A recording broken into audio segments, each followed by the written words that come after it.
بسم اللہ الرحمن الرحیم۔ کتاب دل دریا سمندر، مصنف واصف علی واصف رحمۃ اللہ علیہ۔ باب محبت۔ جو ذات شکم مادر میں بچے کی صورت گری کرتی ہے، وہی ذات خیال اور احساس کی صورت گر بھی ہے۔ پیدا فرمانے والے نے چہروں کو تأثر دینے والا بنایا اور قلوب کو تاثیر قبول کرنے والا۔ ہر چہرہ ایک رینج میں تأثر رکھتا ہے اور اس کے باہر وہ تاثیر نہیں ہوتی۔ دائرہ تاثیر صدیوں اور زمانوں پر محیط ہو سکتا ہے۔ یہ خالق کے اپنے کام ہیں۔ آنکھوں کو بینائی عطا فرمانے والا نظاروں کو رونائی عطا فرماتا ہے۔ وہ خود ہی دل پیدا فرماتا ہے، خود ہی دلبر پیدا فرماتا ہے اور خود ہی دلبری کا خالق ہے، بلکہ وہ خود ہی سر دلبراں ہے۔ محبت کوشش یا محنت سے حاصل نہیں ہوتی، یہ عطا ہے، یہ نصیب ہے، بلکہ یہ بڑے نصیب کی بات ہے۔ زمین کے سفر میں اگر کوئی چیز آسمانی ہے تو وہ محبت ہی ہے۔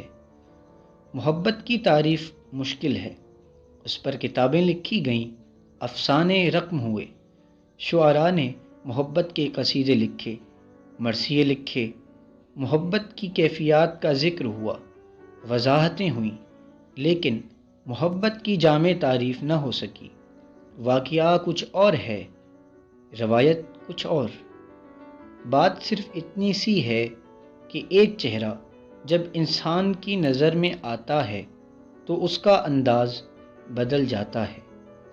کائنات بدلی بدلی سی لگتی ہے، بلکہ ظاہر و باطن کا جہان بدل جاتا ہے۔ محبت سے آشنا ہونے والا انسان ہر طرف حسن ہی حسن دیکھتا ہے۔ اس کی زندگی نثر سے نکل کر شعر میں داخل ہو جاتی ہے۔ اندیشہ ہائے سود و زیاں سے نکل کر انسان جلوہ جاناں میں گم ہو جاتا ہے۔ اس کی تنہائی میں میلے ہوتے ہیں، وہ ہنستا ہے بے سبب، روتا ہے بے جواز۔ محبت کی کائنات جلوہ محبوب کے سوا کچھ اور نہیں۔ محبوب کا چہرہ محب کے لیے کعبہ بن کے رہ جاتا ہے۔ محبت انسان کو زمان و مکان کی ظاہری قیود سے آزاد کر دیتی ہے۔ محبت میں داخل ہونے والا ہر داستان الفت کو کم و بیش اپنا ہی قصہ سمجھتا ہے۔ وہ اپنے غم کا عکس دوسروں کے افسانوں میں محسوس کرتا ہے۔ محبت وحدت سے کثرت اور کثرت سے وحدت کا سفر طے کراتی ہے۔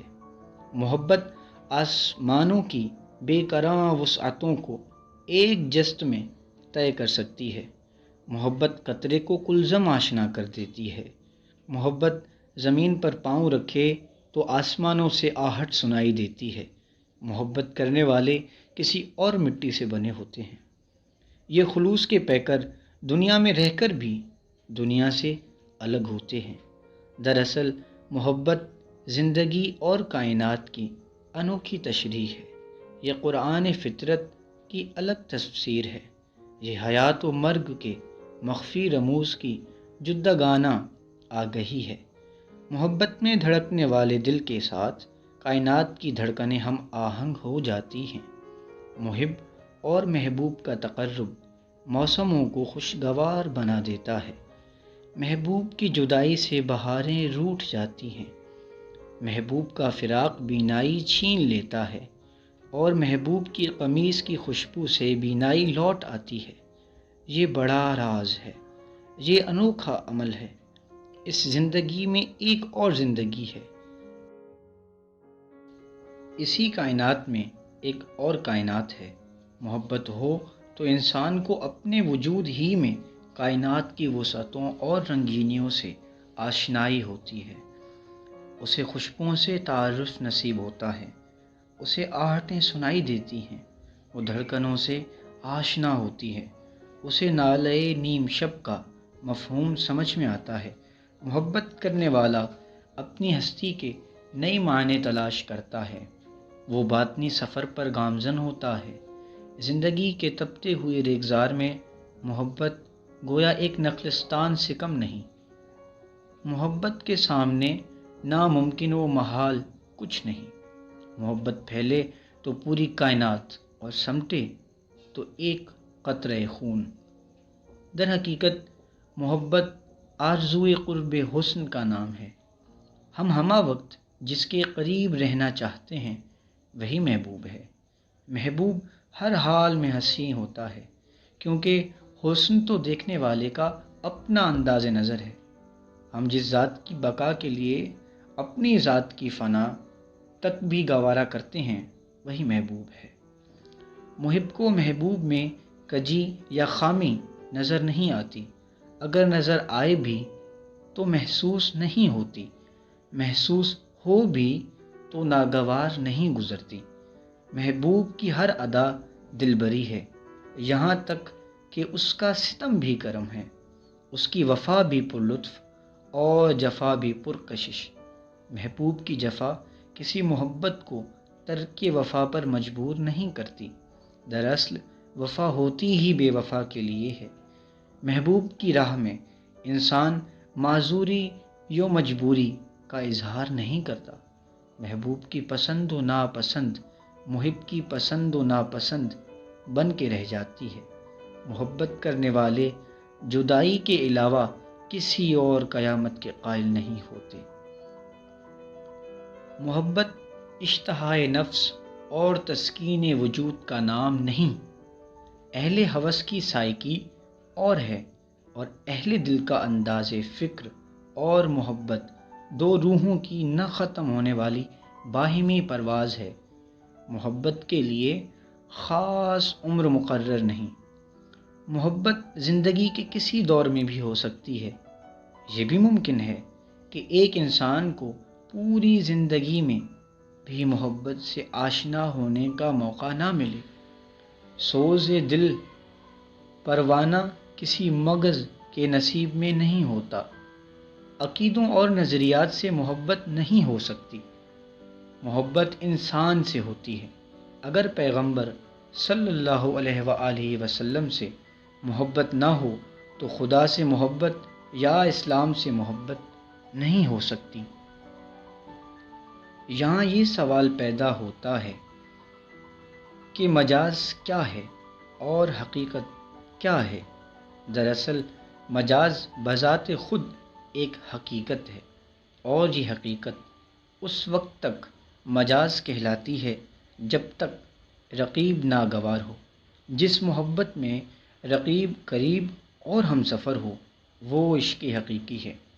اپنا عشق، اپنا محبوب اپنے تک ہی محدود رکھا جائے تو مجاز، اور اگر اپنی محبت میں کائنات کو شریک کرنے کی خواہش ہو تو حقیقت۔ رانجھے کا عشق مجاز ہو سکتا ہے، لیکن وارث شاہ کا عشق حقیقت ہے۔ عشق حقیقی عشق نور حقیقت ہے۔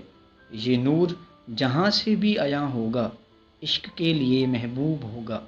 عشق نبی صلی اللہ علیہ وآلہ وسلم عشق حقیقی ہے۔ عشق آل نبی صلی اللہ علیہ وآلہ وسلم عشق حقیقی ہے۔ عشق اصحاب نبی صلی اللہ علیہ وآلہ وسلم عشق حقیقی ہے۔ عشق جامی رحمۃ اللہ علیہ عشق حقیقی ہے۔ اویس قرنی رضی اللہ تعالی عنہ کا عشق عشق حقیقی ہے۔ عشق رومی عشق حقیقی ہے، بلکہ اقبال رحمۃ اللہ علیہ کا عشق بھی عشق حقیقی ہی کہلائے گا۔ اگر قطرہ شبنم واصل کلثم ہو اور آنسو بھی سمندر سے واصل ہو تو شبنم اور آنسو کا عشق بھی عشق کلثم یا عشق حقیقی کہلائے گا۔ پیر کامل کا عشق عشق نبی صلی اللہ علیہ وآلہ وسلم ہی کہلائے گا۔ حضور اکرم صلی اللہ علیہ وآلہ وسلم کو نور خدا کہا جاتا ہے، اور ولی چونکہ مظہر عشق نبی صلی اللہ علیہ وآلہ وسلم ہوتا ہے، اسے مظہر نبی صلی اللہ علیہ وآلہ وسلم یا مظہر نور خدا کہا جا سکتا ہے۔ پیر کامل کو عشق میں صورت ظل الہا کہنا جائز ہے۔ مولانا روم نے اس کو یوں کہا ہے: ہر کے پیرو ذات حق را یک ندید، نئے مریدو نئے مریدو نئے مرید۔ اردو ترجمہ: ہر حال عشق مجازی کو بوسیلہ شیخ کامل عشق حقیقی بننے میں کوئی دیر نہیں لگتی۔ ہر انسان کے ساتھ محبت الگ تاثیر رکھتی ہے، جس طرح ہر انسان کا چہرہ الگ، مزاج الگ، دل الگ، پسند ناپسند الگ، قسمت نصیب الگ، اسی طرح ہر انسان کا محبت میں رویہ الگ۔ کہیں محبت کے دم سے تخت حاصل کیے جا رہے ہیں، کہیں تخت چھوڑے جا رہے ہیں، کہیں دولت کمائی جا رہی ہے، کہیں دولت لٹائی جا رہی ہے۔ محبت کرنے والے کبھی شہروں میں ویرانے پیدا کرتے ہیں، کبھی ویرانوں میں شہر آباد کر جاتے ہیں۔ دو انسانوں کی محبت یکساں نہیں ہو سکتی، اس لیے محبت کا بیان مشکل ہے۔ دراصل محبت ہی وہ آئینہ ہے جس میں انسان اپنی اصلی شکل، باطنی شکل، حقیقی شکل دیکھتا ہے۔ محبت ہی قدرت کا سب سے بڑا کرشمہ ہے، جس تن لاگے سو تن جانے۔ محبت ہی کے ذریعے انسان پر زندگی کے معنی منکشف ہوتے ہیں۔ کائنات کا حسن اسی آئینے میں نظر آتا ہے۔ آج کا انسان محبت سے دور ہوتا جا رہا ہے۔ آج کا انسان ہر قدم پر ایک دو راہے سے دو چار ہوتا ہے۔ مشینوں نے انسان سے محبت چھین لی ہے۔ آج کے انسان کے پاس وقت نہیں کہ وہ نکلنے اور ڈوبنے والے سورج کا منظر تک بھی دیکھ سکیں۔ وہ چاندنی راتوں کے حسن سے ناآشنا ہو کر رہ گیا ہے۔ آج کا انسان دور کے سیٹلائٹ سے پیغام وصول کرنے میں مصروف ہے۔ وہ قریب سے گزرنے والے چہرے کے پیغام کو وصول نہیں کر سکتا۔ انسان محبت کی سائنس سمجھنا چاہتا ہے اور یہ ممکن نہیں۔ زندگی صرف نیوٹن ہی نہیں، زندگی ملٹن بھی ہے۔ زندگی صرف حاصل ہی نہیں، ایثار بھی ہے۔ ہرن کا گوشت الگ حقیقت ہے، چشم آہو الگ مقام ہے۔ زندگی کارخانوں کی آواز ہی نہیں، احساس پرواز بھی ہے۔ زندگی صرف میں ہی نہیں، زندگی وہ بھی ہے، تو بھی ہے۔ زندگی میں صرف مشینیں ہی نہیں، چہرے بھی ہیں، متلاشی نگاہیں بھی۔ زندگی مادہ بھی نہیں، روح بھی ہے، اور سب سے بڑی بات، زندگی خود ہی معراج محبت بھی ہے۔